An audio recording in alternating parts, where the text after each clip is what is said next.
Okay, so for the gauge swatch here, I've just picked a couple of random shades of Stylecraft special yarn here. I am going to be using this grape shade for my C1 and parchment for C2, but use whatever colours it says in the pattern or whatever you've got, but you will need a reasonable contrast to be able to see the pattern. Okay, so to get started, we start with our darker shade, and oops, we need a magic ring. So to make a magic ring, if you don't know, 2 fingers, got the end of the arm there, wrap it around and over the top like that, then you push your hook up between the two, pull the loop through, and that is your magic ring. Okay, so now we do a chain, which that doesn't count as a stitch, it is just to kind of seal the loop in, and also works as a turning chain to bring our hook up to the right place. Okay, so now all we're going to do is 1 double crochet, 1 chain, and we're going to do that 4 times, but what we're going to do is just pop a marker in the chains. Now, to make it easier for you to see, I am just going to put the marker in the first chain on mine, because otherwise it will be a sea of chains and you won't be able to see what I'm doing. It's up to you whether you put it in all of them. Okay, so that's 1 double crochet, 1 chain. We've got to do that 4 times. So that was 1, 2, 3, 4. Okay, so now what we do is pull the end here to tighten up our magic ring. Now you are going to need to weave this end in. I know I see sometimes people complaining about a magic ring coming undone. I've never had that happen, so all I can assume is for them they're not actually weaving in this end. Okay, but we'll do that later. So that's our first round done. We end it by doing a slip stitch into our first double crochet. It's a bit tight because it's only 4 stitches and 4 chains.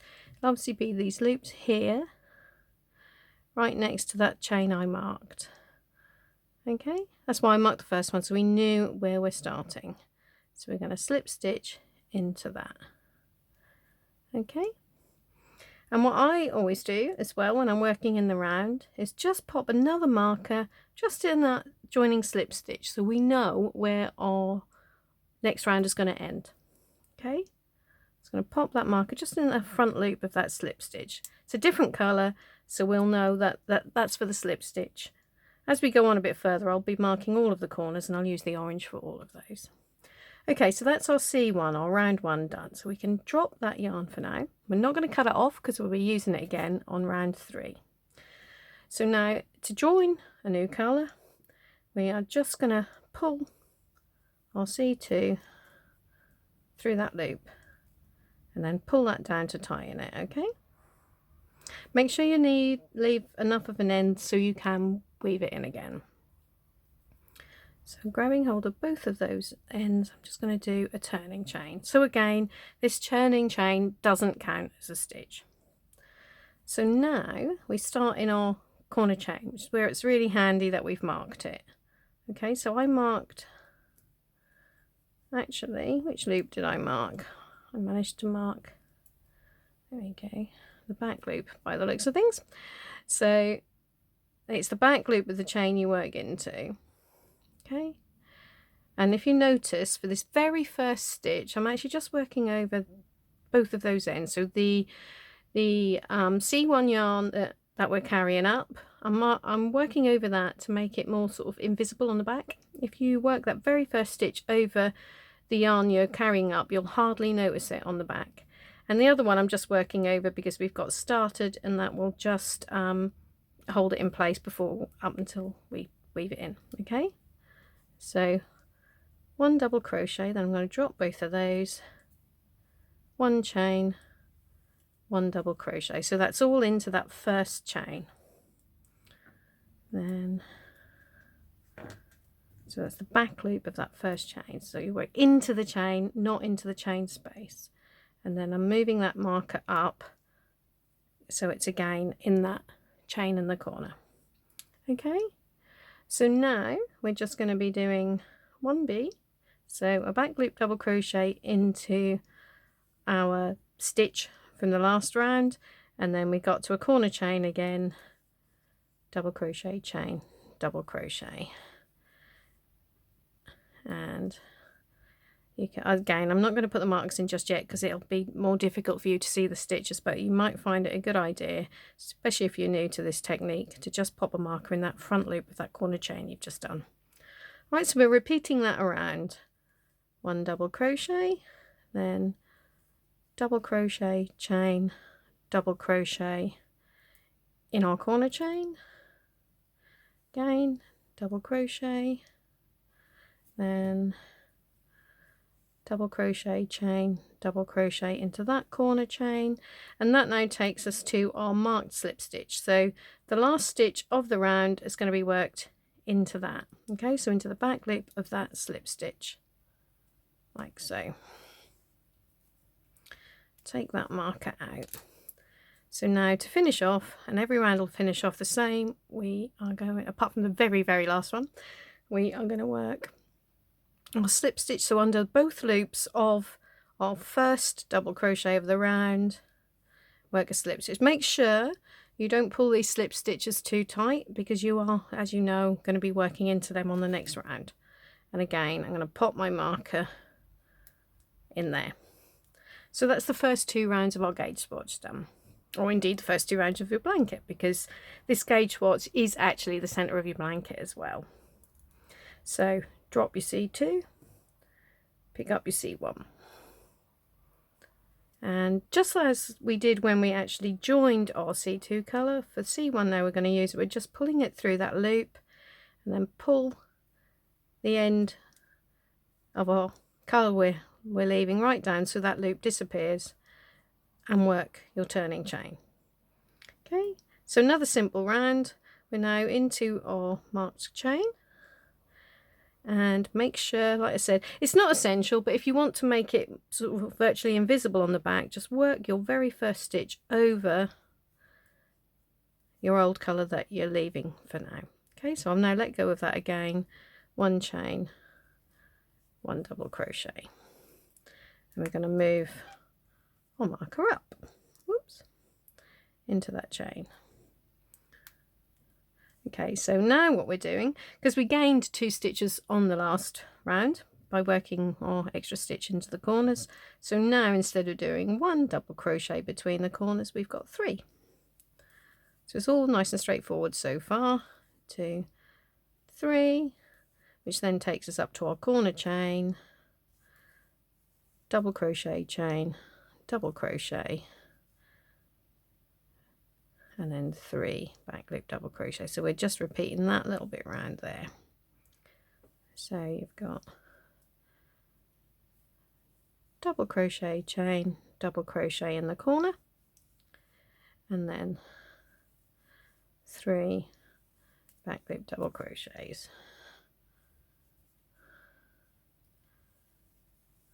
Okay, last time, double crochet, chain, double crochet, then we've got 3 back loop double crochets, which, and the third one is going to be into our slip stitch from round 2. Okay, into there, and then, so again, this first loop here is just our turning chain, so we ignore that, but it's always going to be the stitch next to your marked corner chain where you slip stitch into. Okay, and then pop that marker back, oops, in there.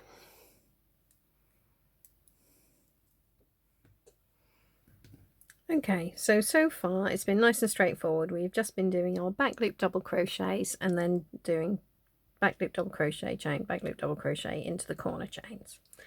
For round 4, we're going to start making a pattern. So we're going to be covering up most of these stitches here on the sides with our mosaic stitches, our front loop trebles. So again, we're going to pick up our C2 colour, oops, pull that tight so that loop disappears, turning chain. Then we have got, as always, 1 double crochet, one chain, one double crochet in that corner, and I'm going to move my marker up into that chain. Okay, so now rather than back loop double crochets, we're now going to do 5 front loop trebles. So we are going to go right from our corner chain at the start of round 2 right up to the other one. So those are 5 stitches between my thumbnails. There are the stitches we're now going to be working into. All right, so yarn over. Now this first one can look a little different to the others because we've had our sort of turning chain and slip stitches in the corners. But as long as when you get to the end of the round you put your last front loop treble into the same loop as you put your first one in, you're never going to see any of that.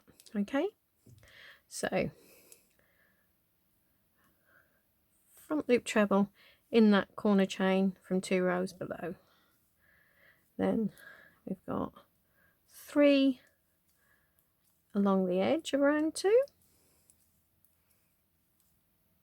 and then we end that side in the next, so that's the unused front loop of the next corner chain. That's why we work into the back loop of the corner chains, not into the chain space. And also if you work into the chain space, you're going to get a little hole in the corner, but that hole is going to be a lot smaller if you're working into the back loop.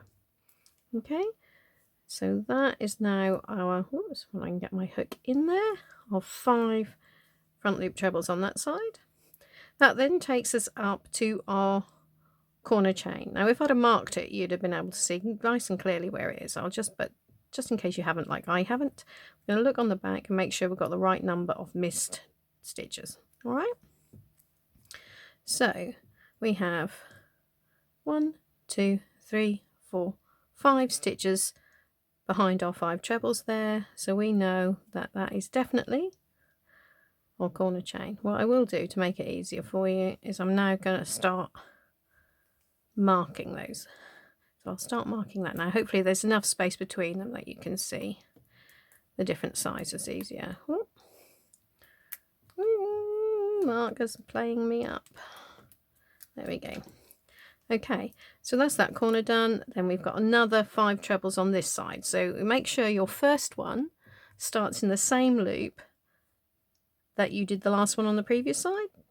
Okay, so whenever you see in this pattern an F stitch immediately after the corner chain stitches, you know it's going to be worked into the corner chain from 2 rows below.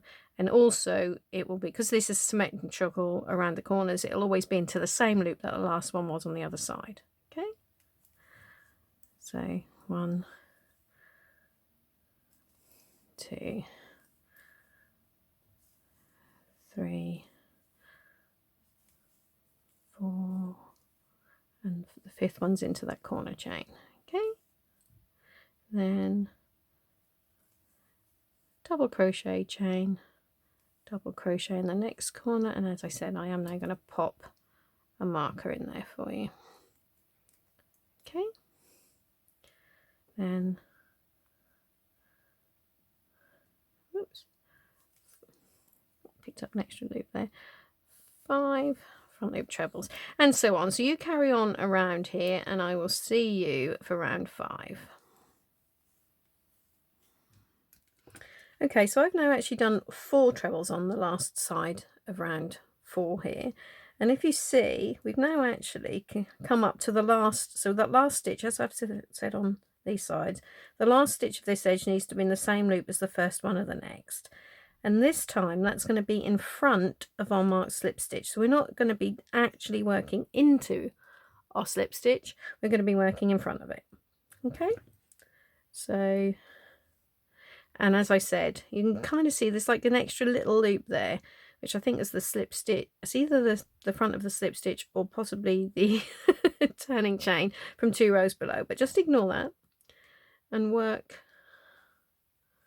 your final treble into the same loop that you started with, and you'll see that closes up. So now we'll take that out of there,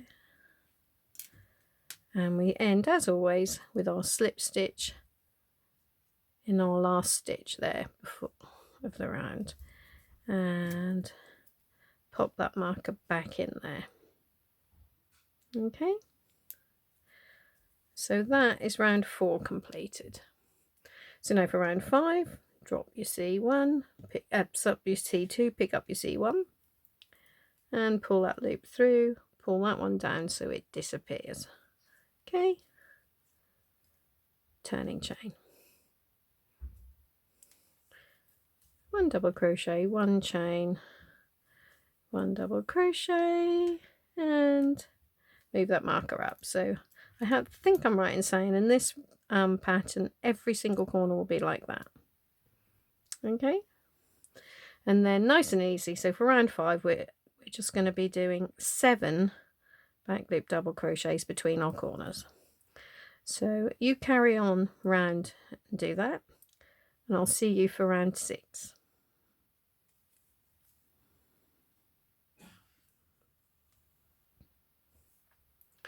Okay, so for round 6 we're now picking up our second colour again. Pull through the loop, pull that down, turning chain, double crochet, chain, double crochet. What I'll do, I'll just show you the back so you can see why I've been working over that, hopefully.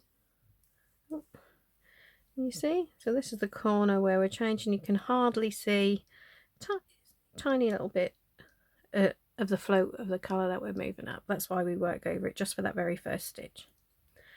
Okay, so now for round 6, let's just move our corner chain up. Sticking. A little bit loose bit of plastic on that marker, I think.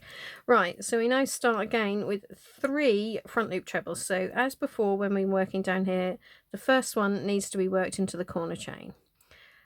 And to help you find that, it's basically going to be 2 stitches before our trebles are here. Okay, it's right in the middle. Hopefully you can see that, right in the middle of that corner there. So we start with our first one in there. 1. Again, if you ever find any of the loops a bit too tight to get into, just use the hook the other way around. That'll just help you get that into that loop. Okay, 2, 3. And another tip, actually, while we're talking about whether the loops are tight or loose, if you find as you're working that your loops are sort of pulling up like that, there's 2 tips I'll give you there. One is, well, what you basically need to do is keep your top loops nice and even and not too big. So make sure when you're making any of your stitches, if you're finding your loops on the top are quite big, just tension that, if you can see, just slightly down to make that loop a bit smaller. Don't pull it really, really tight, because then if you make your loops too small, you won't be able to get your hook in them. But you can just tension that a bit more. Okay. And then also when you, and then what you want to do, the rest of your stitch, you don't want to make that too tight. So maybe loosen that up a bit, because some people's trebles are a little bit shorter than others. So if you find that you're, I can't remember, I think they call it a yanker, where you basically work your trebles and really pull them tight down so they're quite short, just try and loosen that up a little bit. Okay, so if you can see mine, I know sort of that the top of that row of stitches there is sort of halfway between that front loop and the loops at the top of mine. So that's the kind of effect you're looking for. All right, so that's our first 3 trebles. Then we've got 3 double crochets into those back loops, and then we've got 3, so make sure you're in the right place, 3 front loop trebles, and the last one of them should come up into that corner chain again. What you can do as well, if you are struggling to see where the corner chains are to work into, because we've been moving the markers up every time, you could actually sort of leave the marker in the corner on one round as you make the next one, so you'd like have 2 lots on the go, if that makes sense. So then you would have a marker in there already and you'll be able to see where to work it. That's just another little tip if you're struggling to work out where your corner stitches are going to go. But we are now going to end, there we go, that is that corner.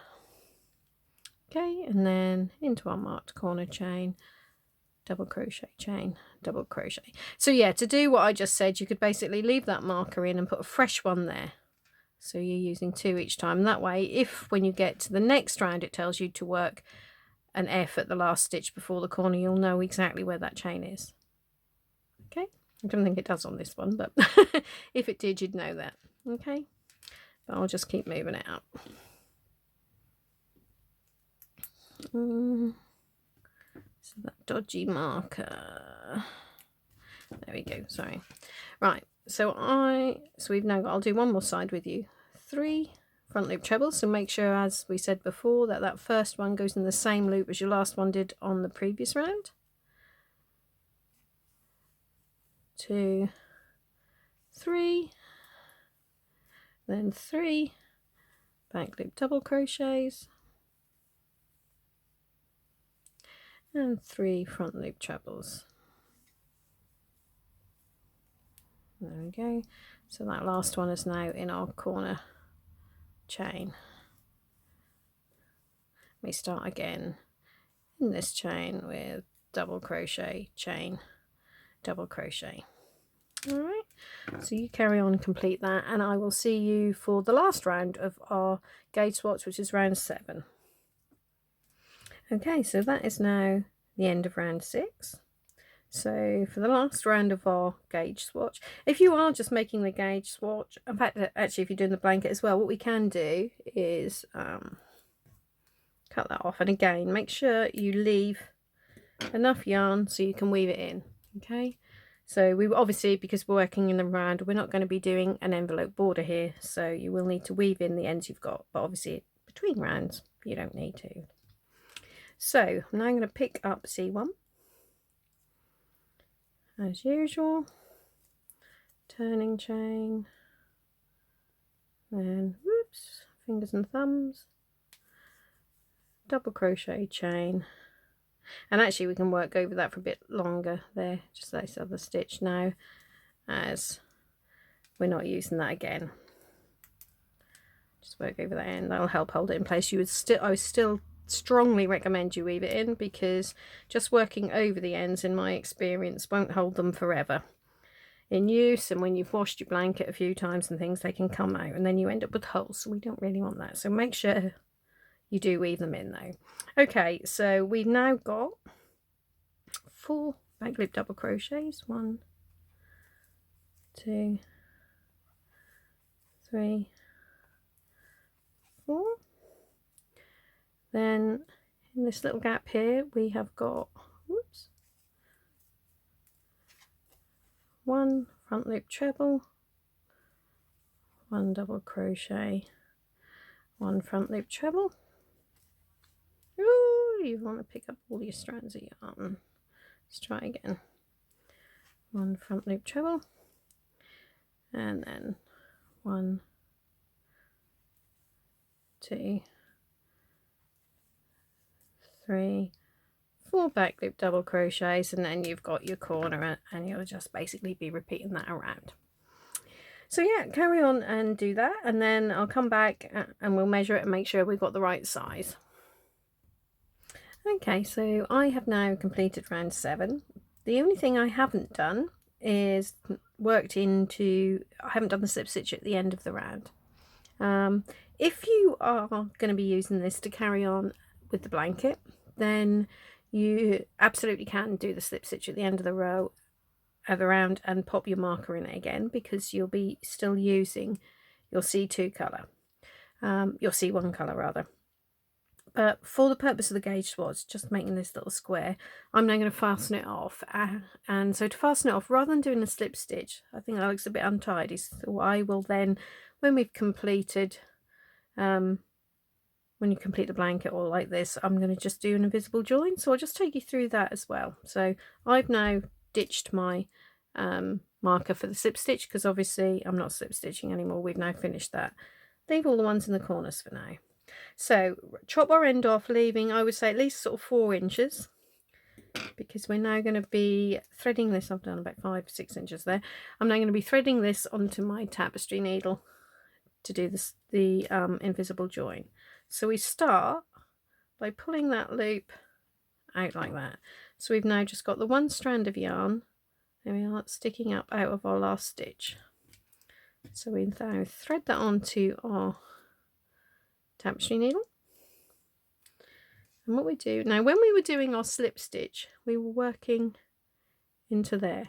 Don't want to do that now, because if we do, we're going to basically create an extra stitch. What we're going to be doing is now manually making another stitch at the top to replace this one. So to do that, you're going to actually work under the 2 loops of your corner chain there. Okay, so pull that through and don't pull it too tight, just leave that, if you can see, so it's now about the same length as the top loops on my other stitches. And then we take our tapestry needle and we put it back into that stitch where it came out. And if you just turn around, there's also like this 3rd loop, an extra loop on the back. Go through that as well, that just makes it more secure. Okay, and again, don't pull it too tight. And there you go, that's why it's an invisible join. You can't now see where the join is, so we just need to secure that by weaving it in on the back. So just go,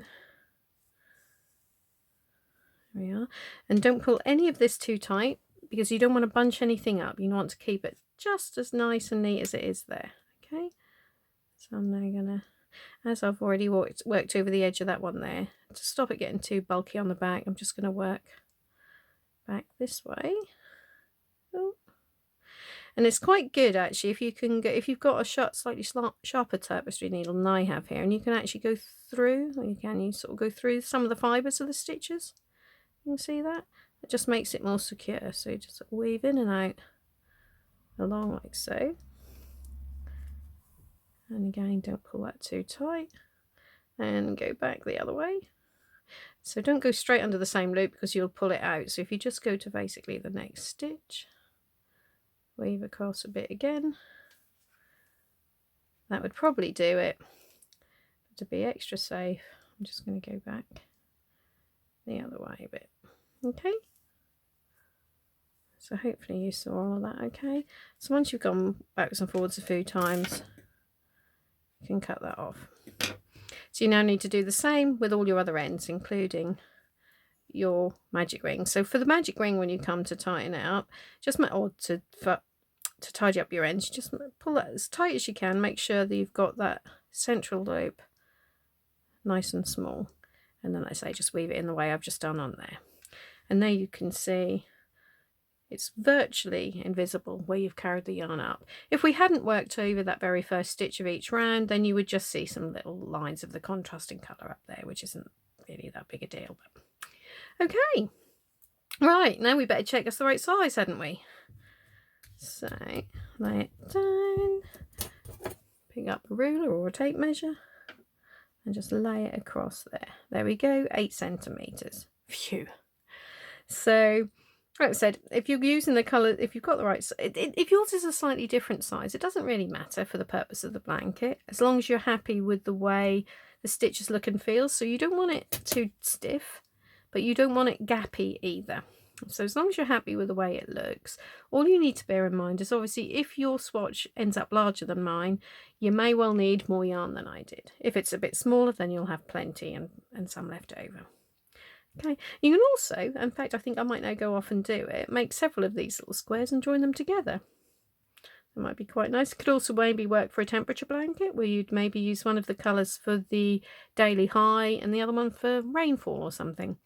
So actually, that's a really good idea. I might actually do that.